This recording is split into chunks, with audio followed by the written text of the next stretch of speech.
Hello, everybody. This is Gary. Today is Wednesday, July 1st, 2020. It is 9:52 a.m. Eastern Standard Time in Rochester, New York, in the United States. And this is my coping with schizophrenia entry for today. Today, I wanted to do a review on exactly what schizophrenia is. There are many different types of mental illness, obviously, besides schizophrenia: depression, anxiety, schizoaffective disorder, personality disorders, mood disorders, bipolar disorder. But I don't have any of those, so I'm not going to comment on them. At least I don't have any of those by themselves.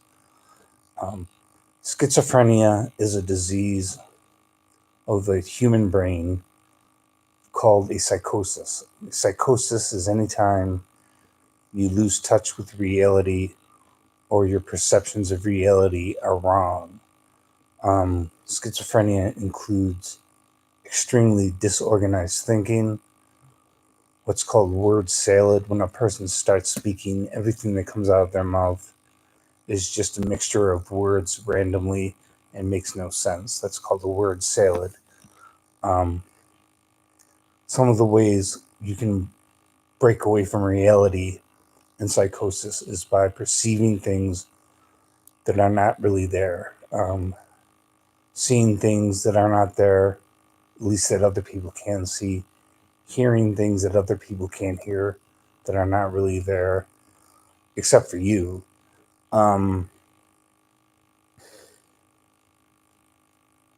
Delusions are another way you lose touch with reality. When you have a false, fixed belief that the evidence clearly contradicts what you believe it anyways, like thinking that you're possessed or the CIA is spying on you, or thinking that you're God or Napoleon or Jesus or Adolf Hitler. These are all signs that you've lost touch with reality, and that's the definition of psychosis. And schizophrenia is a form of psychosis. Schizophrenia could also have mood disorders. People who are schizophrenic can certainly have mood swings, bipolar type. They can certainly have anxiety and panic attacks and depression.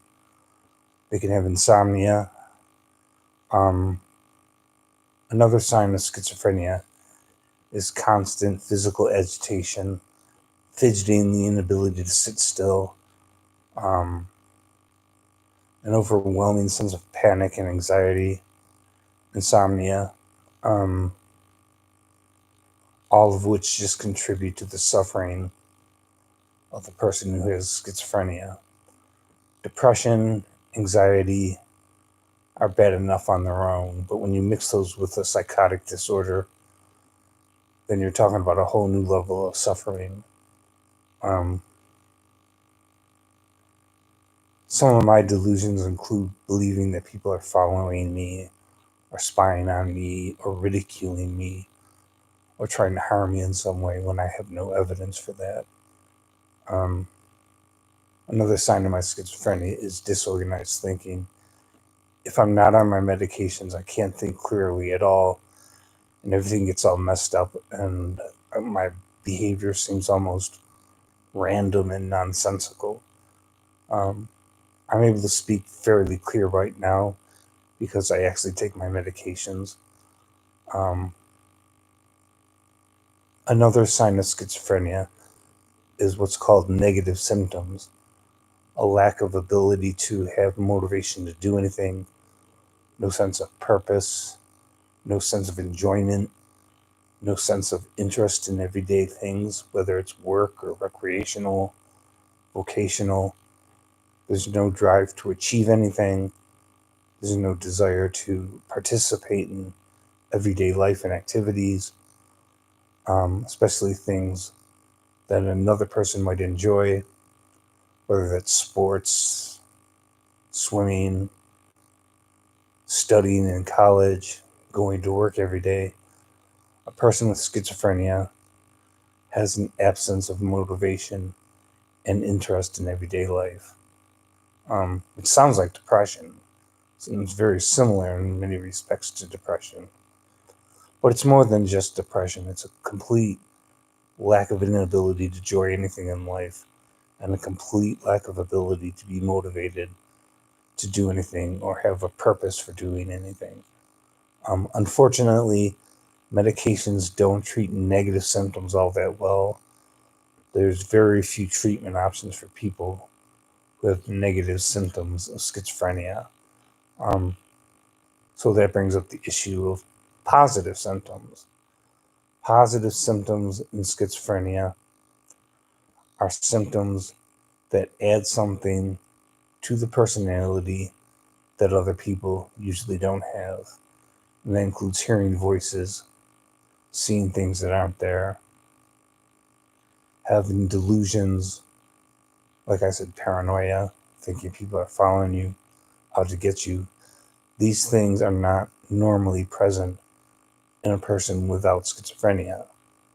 And if they are present, they're called positive symptoms. Negative symptoms of schizophrenia are things that take away from the personality that a normal person would have. And that manifests itself, like I said, in the inability to enjoy things or have motivation to do anything. Um, the positive symptoms respond better to medications than the negative symptoms. Um, Certainly, depression and anxiety could be a part of schizophrenia, panic attacks. I certainly have my share of panic attacks and anxiety, which I take hydroxyzine, which is an antihistamine, and I take Klonopin, both for anxiety. Um, for my paranoia, I take Haldol as needed. It doesn't completely eliminate the paranoia or the hallucinations of the delusions, but it does make them less severe, and those are positive symptoms. Um, so schizophrenia is mainly diagnosed by extreme confused thinking that doesn't make any sense. Um, it's not just a different way of perceiving reality that's just as legitimate as somebody else's perception of reality. It's a perception of reality that is wrong. Um, I've heard people try to say that schizophrenia is just an alternative way of looking at reality and it's not really a mental illness. Well, sorry to say, but I don't like a reality where I hear voices from demons that are not there and suffering from delusions, believing people are following me and being scared every day. If that's an alternate perception of reality, I want nothing to do with it because it's a hell hole of suffering. Um, Sorry, my telephone is ringing in the background.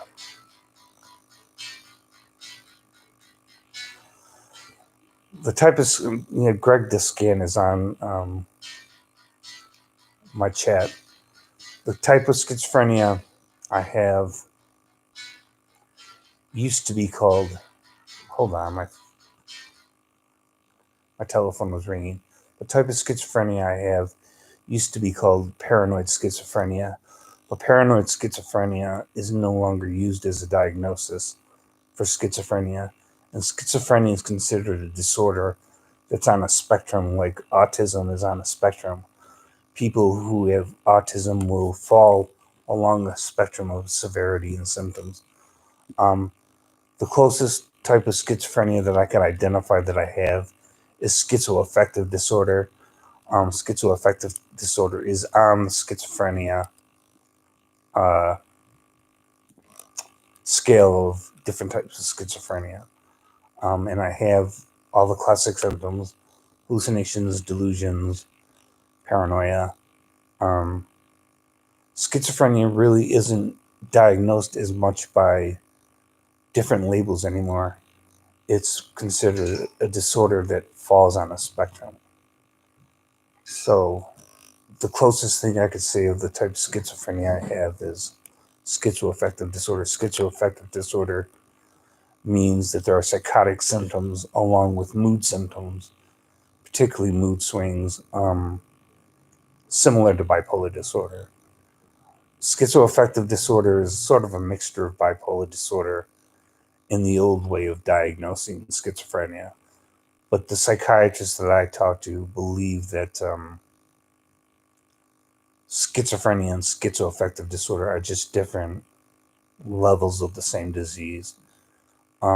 Psychiatry in the United States uses the Diagnostical and Statistical Manual of the American Psychiatric Association to diagnose mental disorders. In, like I said, the most recent edition changed the way schizophrenia is diagnosed. It's not something that's called paranoid schizophrenia or disorganized schizophrenia or hebephrenic schizophrenia. Those labels aren't used anymore, and schizophrenia is diagnosed based on its severity in the spectrum. So schizophrenia is not discrete types of schizophrenia. It's not divided anymore like that. Schizophrenia is diagnosed based on the level of its severity and the level of its symptoms. Some people's schizophrenia is much worse than others. Some people have much more disorganized thinking than I have, even when they're on medication. They might have hallucinations that are worse than mine. They might have delusions that are worse than mine that don't respond as well to medication. I think I respond pretty well to my medications. The fact that I could sit here and make this video and sound fairly clear-headed is because my medication actually works. At least for the positive symptoms. The negative symptoms, that's hard to deal with. Some of the ways I deal with the negative symptoms are listening to music or exercise, to try to get some enjoyment out of life, because life can be really, really boring when you're schizophrenic, and if you don't have motivation to do anything, or you do the same thing every day without enjoying anything, that gets pretty tedious real fast. For me, motivating things include music and exercise. But because of the negative symptoms in the first place, you have to push yourself to actually do those things before you enjoy them. Sometimes you have to force yourself to do things because you don't have the motivation to do them naturally. Whether that's exercise, whether that's listening to music, whether that's talking to friends, whether that's going out for a jog or a swim somewhere, going out to the beach and enjoying the day. Those are the kinds of things that a person with negative symptoms has no motivation to do, and it's hard to get past those symptoms. Negative symptoms are really difficult to deal with.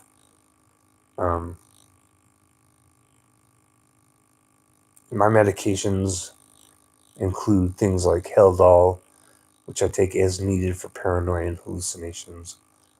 I take a large amount of Seroquel, 1,000 milligrams every night. And the reason for such a large dosage, actually, the maximum daily dosage for Seroquel is usually 800 milligrams, and that's a lot, and I'm on 1,000. The reason that I'm on such a large amount of Seroquel is that I'm a chain smoker, and smoking forces some of the Seroquel out of my body, so it's never used by my body, so it takes a much larger dose of Seroquel to get any benefit from it. I was talking to my psychiatrist yesterday. If I quit smoking, which I'm planning to do, we're going to have to reduce the amount of Seroquel that I'm taking because my blood levels would start to rise. My blood levels of Seroquel would start to rise to the point of possibly being toxic. And we would have to reduce the amount of Seroquel. So smoking tobacco reduces the amount of Seroquel in the system. It actually interferes with the body's ability to use to use this air quote. Um,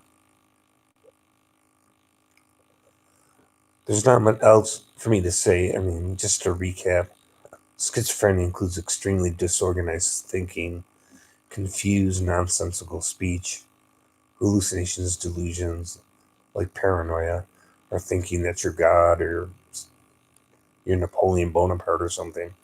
Um, a lot of these symptoms overlap with other disorders. You can have paranoia if you have paranoid personality disorder.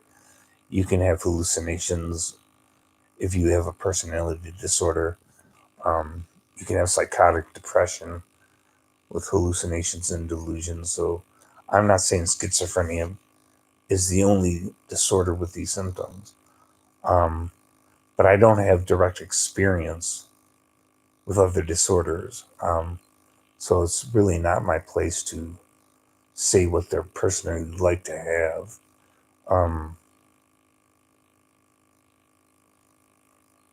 Schizophrenia for me is something that can be a nightmare, and I wish I didn't have. It's one of the reasons I never had children.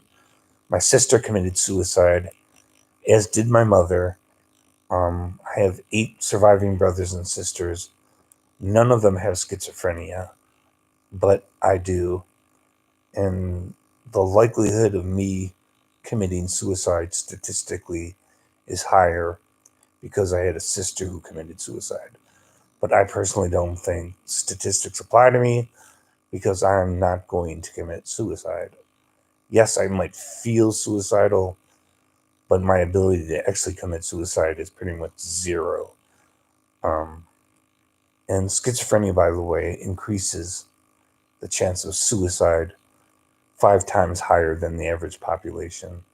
Schizophrenics live, on average, 20 years less than the average population due to things like suicide, smoking cigarettes, alcoholism, drug addiction, homelessness, poverty, obesity, diabetes.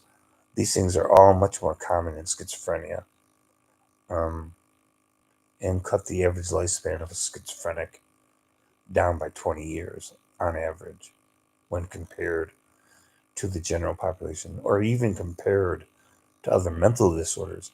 Obviously, people with depression have a high percentage of suicides, but schizophrenia has an even higher percentage of suicides than people who are severely depressed. Um, and I can understand why. Hearing voices, seeing things that aren't there day after day after day, it can be draining. It can be terrifying. It can be frightening. Um, I can understand why somebody might commit suicide. I personally am afraid of death. I'm an atheist, and I believe if I die, then I have nothing after this life. This is the only life I have. So, as an atheist, it makes no sense for me to end my life earlier than it needs to, and that's why I want to quit smoking. If I were interested in dying, I don't think I would have much of an interest in quitting smoking. Um, but I haven't set a quit date for my stopping smoking yet. It's very difficult. And with all the COVID-19 and all the stressful things going on, it's hard for me to concentrate on quitting smoking. Um, it's very natural for me to have a panic attack, and the first thing I do is reach for a cigarette. So it's not going to be easy. I know I keep making videos over and over again on my smoking, um, but I can't understate how difficult it is to to quit smoking, especially for schizophrenics. 80% of schizophrenics smoke tobacco when only 20% of the general population still smokes cigarettes. Um, but that's all for now, I guess. If you want a better definition of schizophrenia, um, look up the Diagnostic and Statistical Manual, known as DSM. Google it and just look for the definition of schizophrenia in it. It's put out by the American Psychiatric Association, and I think it's the 5th or 6th edition. But it has a better definition of schizophrenia than the one I gave here.